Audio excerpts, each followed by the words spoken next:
Welcome to Insights from the Couch, where real conversations meet real life at midlife. We're Colette and Laura, two therapists and best friends, walking through the journey right alongside you.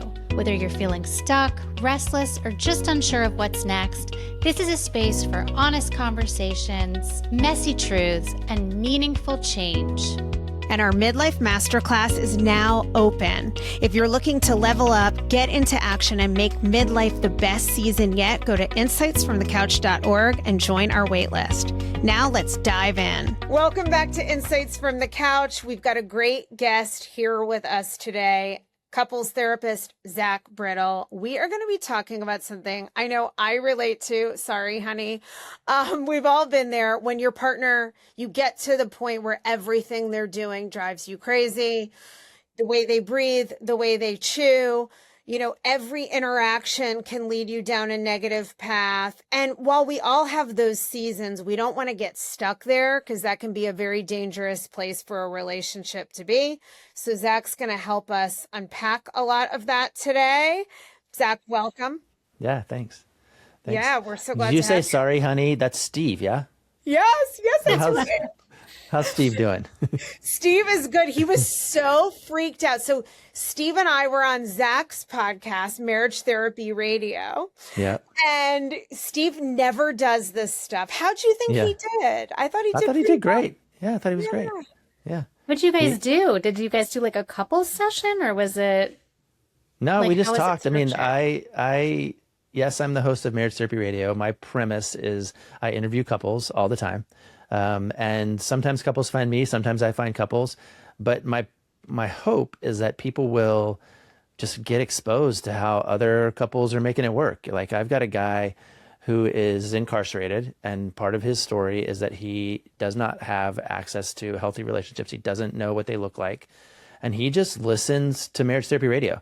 He's not even doing it for enrichment. He's doing it because he's gaining perspective about that there are other ways to do relationship than the way that he learned. And Colette and Steve are just an example of, like, here's how we make it work. And one of them happens to be a relationship expert, and one of them happens to be a normie, and an accountant, no less. Yes.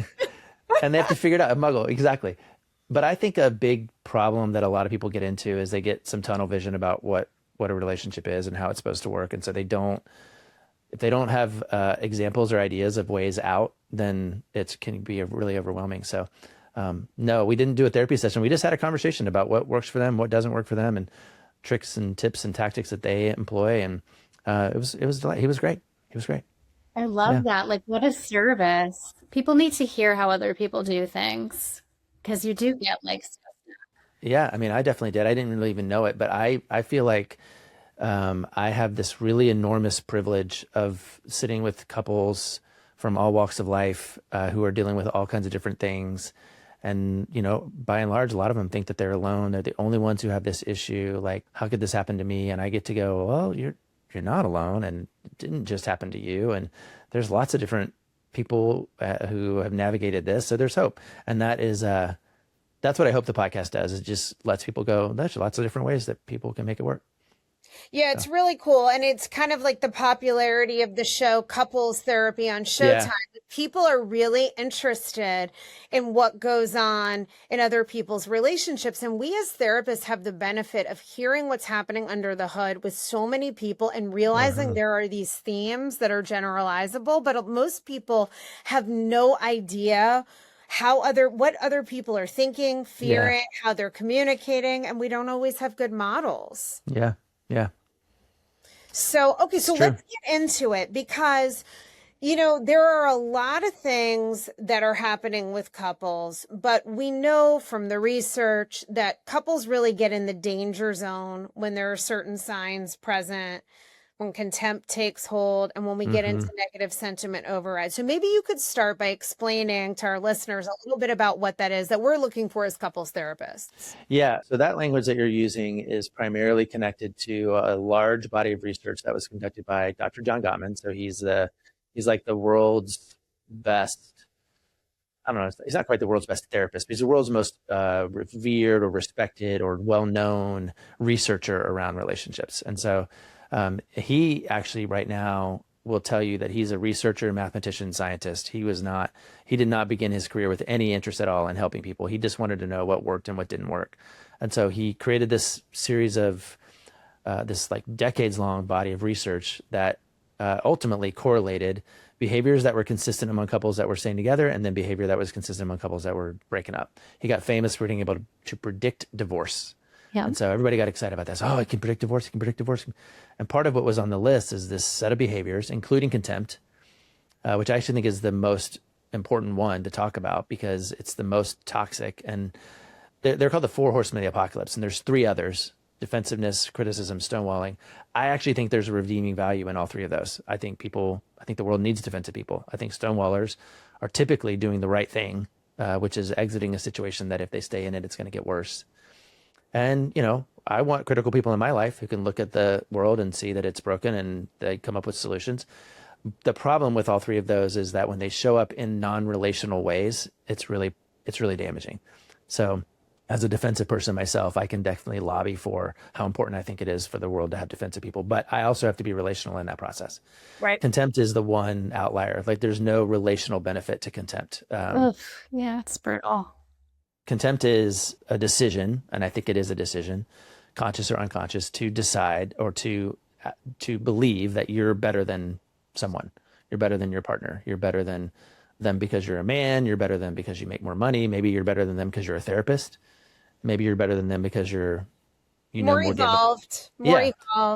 Yeah, or faster, or yeah. Or listen, literally, it's all made up. Like if you and I started to have a competition right now, but which one of us was better? If the three of us were trying to, what's better? Who's better? Who's the best? Well, we'd be competing on different stuff. Yeah. I mean, and I would be like, oh, I know more Game of Thrones trivia than both of you, so I'm probably the best. I don't know about that, Zach. Well, sure. But then we'd have to like actually have a contest, right? And then, and if I didn't like it, I would change the terms. I would go, oh, well, I'm better than you because I can swim farther. Right. And then somebody might go, well, I'm better than you because I studied EFT, or I studied RLT, or I studied Gottman, or I studied, whatever. And it's all made up. It's just all made up. And so part of what has to happen is we decide not to take ourselves so seriously and agree that we're all the same. We're all fighting the same battle. We're all trying to do the same thing.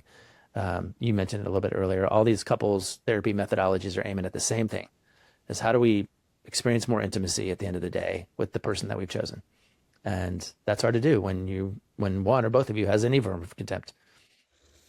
Well, where does contempt get started? I mean, in your opinion, is it because I see like women, I work with a lot of like anxious, high functioning women that are like exceptional at their jobs, and they do get locked in these like I'm better than place. And the contempt comes from I expected you to be here and now you're here. Yeah.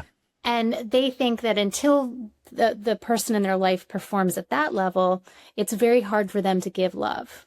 And it's a really wicked cycle. Yeah. I love the way you've used your hands in that thing, like in that example, because, when somebody sets the bar here, and let's say that's at 5 feet, I'm setting the bar for you at 5 feet. And then, their partner is constantly, their partner's bar is at 3 feet.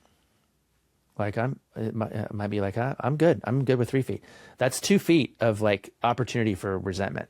That's 2 feet for opportunity for contempt. I'm better than you by 2 feet, and that's really hard to do. So in a relationship, now you've got this gap that you have to close somehow.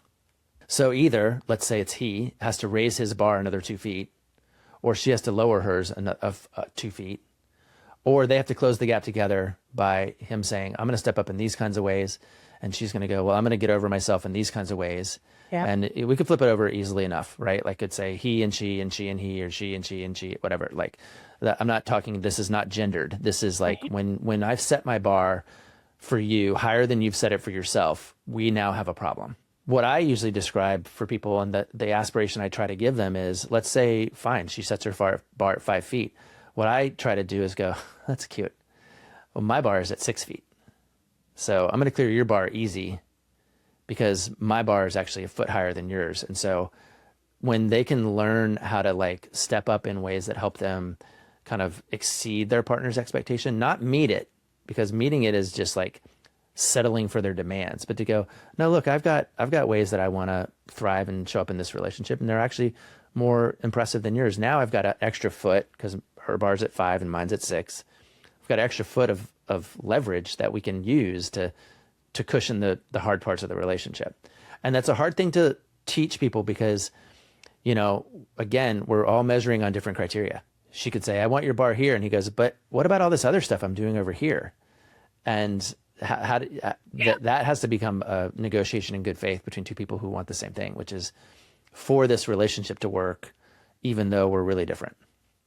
So can you have an example of something like this? Where the bar is set here and we're going to have a negotiation? Big part of the research, the Gottman research, is this idea that there's two kinds of problems in a relationship. There's solvable problems and perpetual problems. So when most people get in trouble is they're trying to solve perpetual problems. They're trying to take something that is baked into the relationship, because in my marriage, I'm an introvert and my wife's an extrovert. Her name's Rebecca.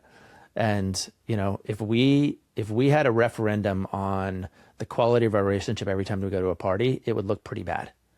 But we don't. We have an awareness that she would like for me to step up in certain places, and I would like to not in some of those same places.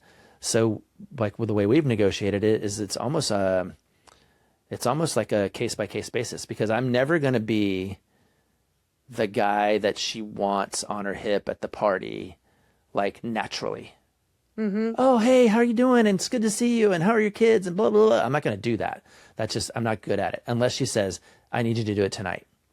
Tonight, I need you to do it. And I go, sure. I'm comfortable enough in my skill set that I can be an extrovert for one night. We just got back from a wedding that was a 5-day event for her. For me, it was less than 24 hours. I flew in, went to the wedding, flew out. I was like, I'm not doing the 5-day thing. But at the wedding, I was amazing. I was dancing and I was meeting people and I was trying to be, butted up. But if she set the bar for me and said, I need you like this at every party, or I need you to be this guy, I would be like, I can't be that guy. That is not my bar for how I am in a social situation. So you're going to be disappointed forever. Right. But if she says, but I am interested in being someone that you can count on and that you trust and that you are proud of having with you at this event or the other event, I can do that. And sometimes I do that by sitting politely at the table and having a polite, quiet conversation with the other introverts. And sometimes I do what we negotiated at this wedding, which was, I won't come for the 5 days, but I will come for the 24 hours and I'll be the best wedding guest there ever was on the planet. And then I got back on my plane, I put my headphones on, I stopped listening to everybody else, and that was that. So it's just sort of an example of kind of switching the point of attack. If the point of attack is the event all the time, then it's problematic. But if the point of attack is, no, we want the same thing at the end of the day, which is to feel more connected to each other, then we make compromises. We negotiate in good faith. Right. But that assumes a lot of goodwill, right? By the time people get into a corner of contempt, there's precious little goodwill left. Yeah. Right.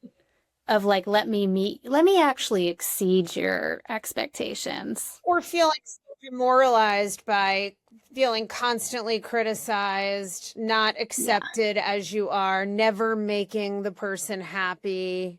Well, it's a little bit of a different question at that point. If you're looking at the relationship and you're going, this is not working for me, I don't like this, the upside isn't high enough to offset the downside. Right. You can berate and criticize and have contempt for your partner in hopes that they will close the gap for you and make the upside higher. Or you can be like, this isn't the right relationship for me. You don't have to stay in a relationship that doesn't work for you.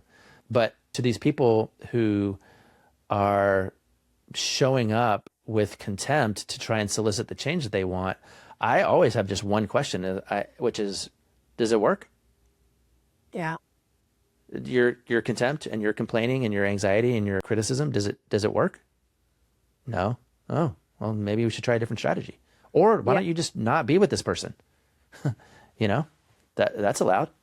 Right. And that's the thing. So many times people are in this, well, I don't want to leave because that's not my idea of my life, or some story they've spun about why they don't really have any power and control there, which usually isn't true. But then I want you to be as I want you to be. Yes. And if you're not, And I think a hard part is people don't know that they're so contemptuous. I mean, I have one couple right now where it's fascinating to me how I'll have them her turn to say something that's a little deeper, a little more vulnerable, a little underneath.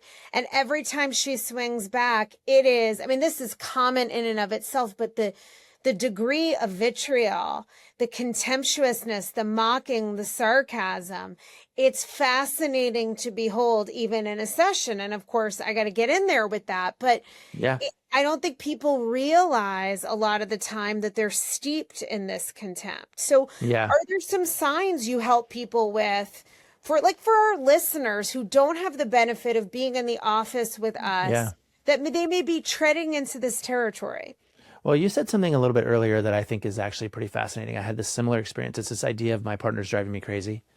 Everything they do is driving me crazy. I have this story that I tell, and I'm actually not really embarrassed about it, but it is a little bit of a weird story, which is I was in an argument with Rebecca, or maybe we were just in a moment. I can't actually recall, but I do recall thinking to myself, she's driving me crazy. Rebecca's driving me crazy.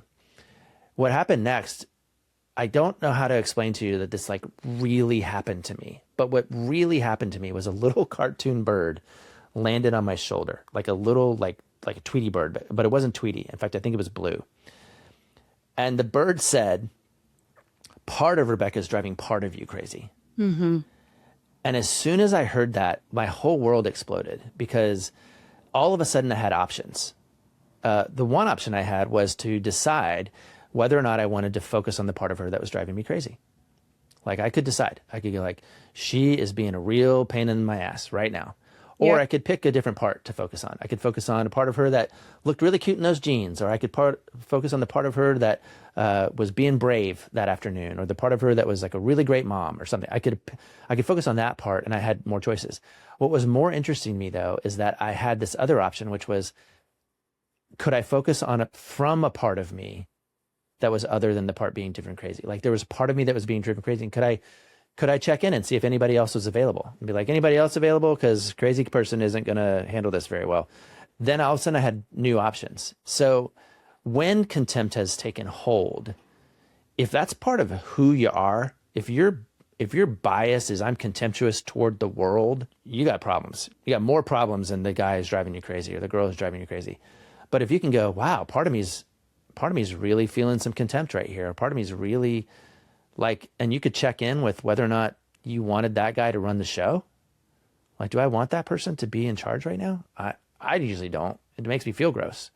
Right. And in fact, contempt is unique among the Four Horsemen of the Apocalypse, and that's the only one that's actually got a direct correlation to physical health. People who experience and also who deliver contempt are more susceptible to communicable diseases than those who don't. They get sick. It's not good for you. And so poison. It's poison. Yeah, when I have it, which is most often in the car, because I can easily create contempt for all these other drivers that I don't know anything about. I realize that it makes me feel gross, and I don't want to do it, and so I try to pivot out of it. And from that place, from the adult place, I can ask for what I need. Yeah. So if I'm one of these of your clients, Laura, who are constantly frustrated because their partner isn't doing what they want or whatever.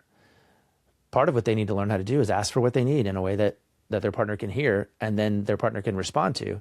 And if their partner says, I can do that, and doesn't, well, that's trust diminishing. If their partner says, I can do that, and they do, that's trust building. But I think the best thing that they can do sometimes is to go, no, I can't do that. Yep. Be honest.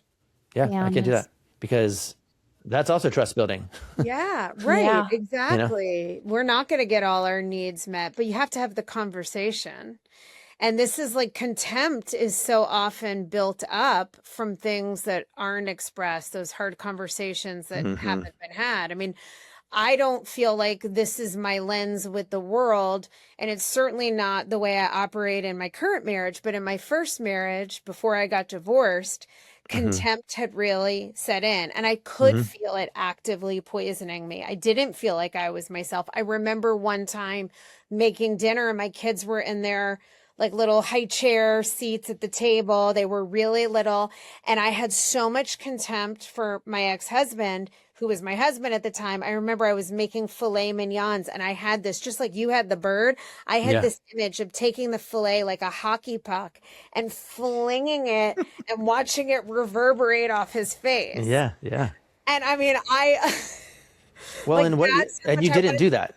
No, I didn't. Because another part of you was wise enough. Instead. Yeah. Well, but standing over top of that steak, another part of you was wise enough to bubble up and say, this isn't going to get me what I want. Exactly. And, I think maybe what you wanted, sounds like you did, was to get out of that relationship. Maybe that was actually the best thing. But what if what you want is intimacy? Yeah. Then you need to put it down and, grieve the loss of that moment. And then later on say, hey, this doesn't work for me. I need it to be different. And if he's honest, maybe he goes, I'm not going to be different. And you go, great, I'm going to get divorced. I'm going to marry Steve, but if he's not, then you got to suffer and, struggle and strain and move. And it's a bunch of extra stuff. And that's what happened, because I didn't get to that place of wanting a divorce because I wanted a divorce. I got to that place because I wanted intimacy, and nothing I did or tried worked. And I do think that's where, when you're getting to that place of contempt, sometimes it's you really haven't expressed yourself. And of course, we see that all the time, all of us, these indirect ways of hinting, hoping somebody will figure it out, being critical, intimating, hoping that if you drop the hint, they'll get it, rather than just clearly and vulnerably stating how we feel and what we need. Or you do say it over and over, and then people don't like their choices. Yeah. Right. Well, I've said it and I'm not going to get my needs met. And then it becomes either you can accept what it is, or it's not going to work out for you. Yeah. Yeah. Although I've seen a lot of like I've been watching my daughter go through this thing. She's going through a breakup. And, I think on one level she was really attached to the guy, but on another level, he wasn't like meeting any of her standards. Yeah.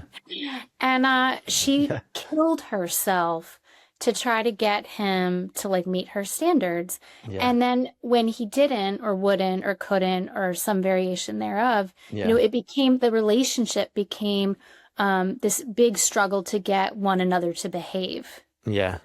Which it's like, if you loved me, if you valued this, you'd step up. And, of course he can't.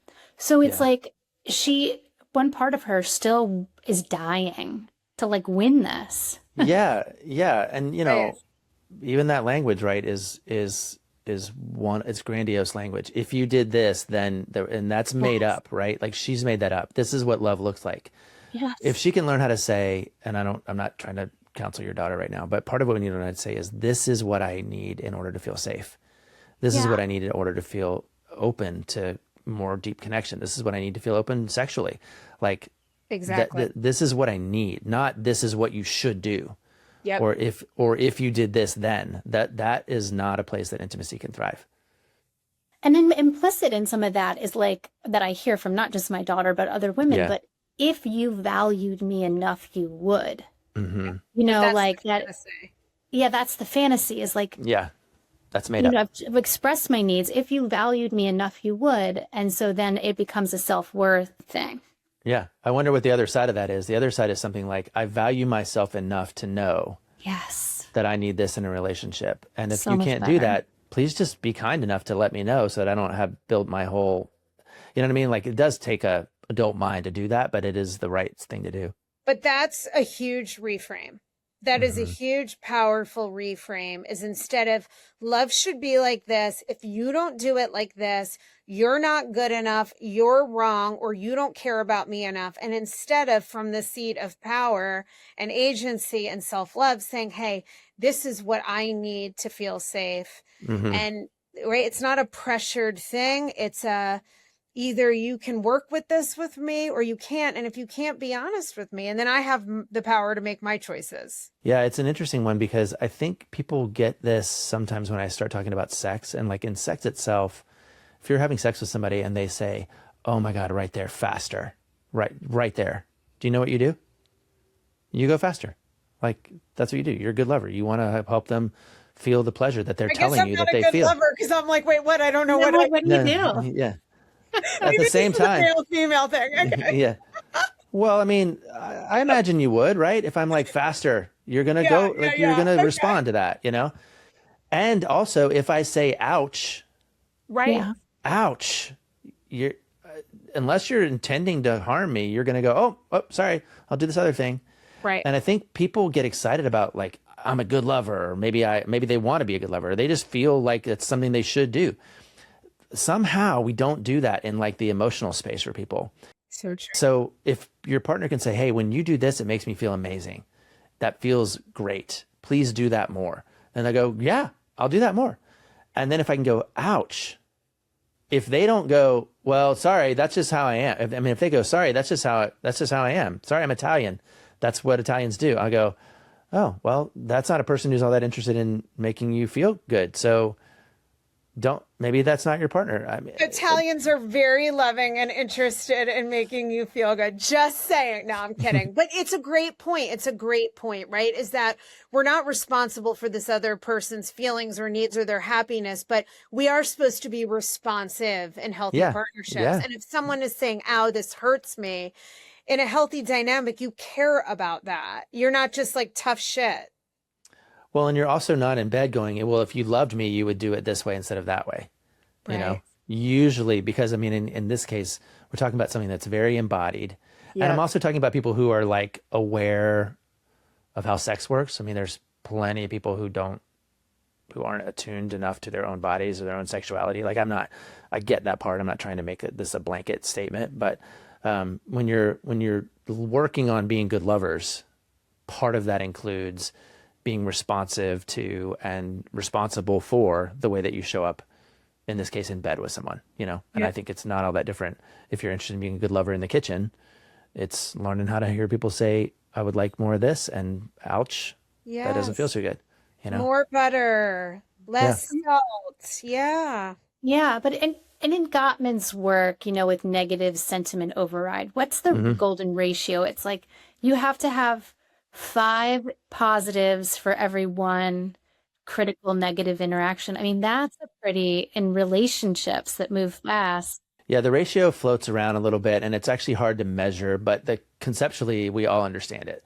You need at 5 to 20 times more positive interactions than negative interactions. And it's because negative interactions are so powerful. I mean, it's why when you get a haircut and somebody goes, your hair's amazing, your hair's amazing, your hair's amazing, your hair's amazing. And then somebody's like, I'm not into it.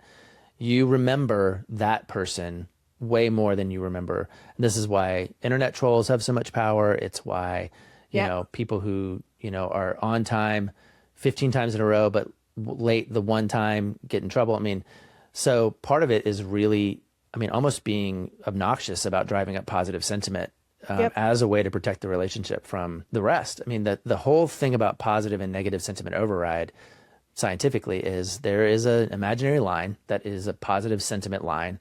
Couples who are below it, this was measurable inside the research, that, you know, they had an actual metric. For couples that are below that line, everything is harder. Neutral things take on a negative energy, positive things lose their power. For couples that are above the line, everything is easier. Neutral things take on a positive energy, negative things lose their power. And the real data is in the neutral things. Like, do the neutral things drive you crazy, or do the neutral things like feel quite nice? I bring in the mail every day because I've got a little bit of OCD and I park next to the mailbox. That's a neutral thing that I do. I walk to I do it for me. I do it because it's a thing that I do. But my wife thanks me every time. There's plenty of neutral acts that my favorite one to describe is, if we can go on a little bit of a side quest, I do this with clients all the time. I go, okay, you want some pasta. So you start boiling the water, you pull out the box of pasta and you put it next to the stove, and then you get distracted by whatever you get distracted by. Facebook, television, other chores, your kids, whatever. Your partner walks in and sees that the water's boiling, and they take the pasta and they pick it up and they pour it into the boiling water. You notice that they do this. What is the first thought that comes into your mind? Oh, thanks. What about you, Colette? Yeah, no, I'm like, great. Can you take over? Yeah. Plenty of people will answer the question this way by saying, why'd you do that? I would have done it. I was getting ready to come back to that just now. The act of pouring the pasta into the water is completely neutral. but the sentiment that surrounds the relationship informs what it means. Right. And so when couples are above the line in positive sentiment override, it means we're helping each other out. When they're in negative sentiment override, it means they're judging me because I let the water boil too long, and they're trying to correct me or show me how to do it right. Yeah, and of course, some people have their internal working models that can contribute to this too, which then creates probably more negative sentiment in the relationship, right? Like some people are just assume the worst. Our brains are negatively biased anyway, and it's like, I'm not even saying anything critical and it sounds critical. And this is what can make this so complex. But I love the pasta example. It's such a good neutral, hey, I'm helping you out. Yeah, maybe I'm helping you out. Moment, right? Yeah. Or I'm just picking up one more thing you can't seem to handle. Yeah, exactly. Right, if that's the context, right? Yeah. Just finished a book of my own. I just finished it. I turned it in on Monday, so a week ago. Congrats. And there's a section in it that I call the boring neutral, and it's a play that I wrote. And I wrote this play, and it's a scene with a man and a woman, and they are interacting with each other. I wrote it as boring, as neutral as I possibly could. Like I gave no context for what this conversation was. And at the end, it says, if you think this couple is arguing, turn to page 36. Yeah. If you think this couple is just troubleshooting an issue, turn to page 41. And the page that you turn to says a lot more about you than it does about what's going on in the scene. And I think that's the thing that we all need to be aware of, is what's going on for me, not what's going on in the scene, right? Because the woman who says, if you loved me then, she's going to turn to page 36. Yeah. You know, the woman who says, hey, we got this, we'll figure it out, that this is an interesting challenge to overcome, she'll turn to page 41, and that's data for her. It's so true. It's so true. And you really have to give people the benefit of the doubt, even if your brain tells you otherwise. That negative partner story, that interpretation will really seize and drive these interactions. Well, and it might be true. Right. That your partner is falling down on the job and is not that reliable. It might be a true story that you're telling yourself, but to invest in that story as though it is definitely absolutely true, and it affects how you open your mouth. Exactly. It affects the next thing that you're going to say. So I really practice, like when Rebecca's driving me crazy, I go, okay. And then I go, I wonder if I'm responsible for this somehow. Like, I wonder if I did this. I'm going to assume that I did, because that'll make it easier for me to open my mouth. And be, hey babe, did I miss something? What's going on? Is there something wrong? Tell me, you know, A lot of awareness. versus what's your problem? Yeah. Don't talk to me like that. You know? So obviously when you're in these negative cycles, as couples who are really like flailing get into that. Yeah. You know, is there a way that one person can begin to pull the couple out? Like just deciding, like, I'm really going to invest in seeing my partner with a softer lens. Yeah. I'm going to drive positive sentiment. It's literally that, you know, It's literally just that. Yeah, I think so. I mean, I on Marriage Therapy Radio a few weeks ago, I had a couple, and I was sort of like rolling my eyes at them before they came on, because I was like, this can't be for real. But I had the most delightful conversation with them. They have been in summer camp for 3 decades. They own and they run a summer camp, and so they have lots of thoughts about like how development for kids is and all that stuff. And that was really interesting to talk about. But they also have a personal practice that they have done every day for like 25 years, where they end the day by saying to one another, here's 3 things that made me happy today, and here's 1 appreciation I have for you today. Yep. And the 3 things could be unrelated to the relationship. It could be, I'm happy the sun came out. It could be, I'm happy that I ran a mile in under 6 minutes, and I'm happy that, whoever won the US Open or something like that. And then, and the one thing I appreciate about you today is that lasagna was amazing. And they end every single day that way. And they ascribe 2 things as a result. Number 1 is they're very, very attuned to each other. They're very attuned to one another and what makes them happy and what makes them appreciative and like that. So, and then the other one is they have a lived practice of scanning the environment for the things that are going right, things that are good for them. And so I'm not a Pollyanna guy. I'm not like, just think positively, but I am a scan your environment for things that are going well guy. And if that has to come from like an actual practical discipline that you establish because your brain isn't naturally oriented in that way, And I know these people. I had a woman, I would hate to live in her brain, but she couldn't see it. She could not see the positive. She went to Greece. She went to like one of the most beautiful countries on the planet. And she came home and I said, how was your trip? She goes, weeds everywhere. At bus station, there's just weeds growing out. I'm like, what about cliffs? That's what you took away. What about like Mediterranean cliffs and ruins and beautiful people and yummy food? She's like, weeds. I'm like, okay, well, sorry about that for you. Yep. You know? So she had to, if she wanted to, she would have to have worked a lot harder than maybe you or me to create and scan for the positive. But that is, I think, the cerulean blue sea. And yeah, that's the on-ramp. I mean, the on-ramp is how we're going to filter what comes into our brain and then what we do with it, you know?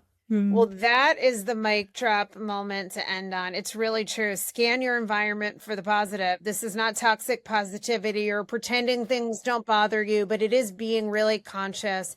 Give someone the benefit of the doubt, express appreciation, and create some practices that allow you to cultivate these things. Because otherwise, the busyness of life sweeps us up. We don't communicate, and that resentment starts to build, and it can turn into contempt if we're not careful. So, yeah, very wise words. And Zach, tell everyone how they can find you and about your book and all that good stuff too. Yeah. I don't know. The internet's pretty easy. My name is Zach Brittle. So if you search me up, you can find me. There is the podcast, which comes out every single week. It's called Marriage Therapy Radio, different couple every week. And now that I finished the book, I'm going to lean into building out or writing more at my Substack, which is called Stuff I Write. StuffIWrite.com is the easiest way to find that. And yeah, I'm just fascinated. I don't know if you felt this way, Colette, but like, I learned so much about writing. I thought I was a good writer. And then I started writing a book, which I started in October and finished in June. And my education in writing in that time has been astronomical, like it's been exponential. So I'm interested in exploring that more and figuring out like, what is it that I really think about stuff that I write about. So that's where I'm at in the short term. I'm going to subscribe there too, because I do a Substack every week too called Secrets from a Therapist. And awesome. I've gotten that muscle going from writing the book also. So I feel like if I don't keep going, it'll go dormant. I'm so glad to be done with the book, but I am kind of like, what do I do now with my my energy, my intellectual, you know? And what is the book called? Does it have a title? The book is called Nothing Changes If Nothing Changes. And it comes out in April of next year. So it's not even got a cover or it's my editor has it and she's working it out, and then we go from there. But yeah, it'll start to become a thing that I obsess over talking about in a few months for sure. Yes, for sure. Yeah. And maybe you'll come back when the book comes out. 100%. I would love it. Yeah. Oh my gosh. Well, thanks so much for being here with us. Really appreciate it. And I love talking about this stuff. And thanks you guys for listening. We hope you got some great insights from our couch today, and we'll see you next time. Bye guys.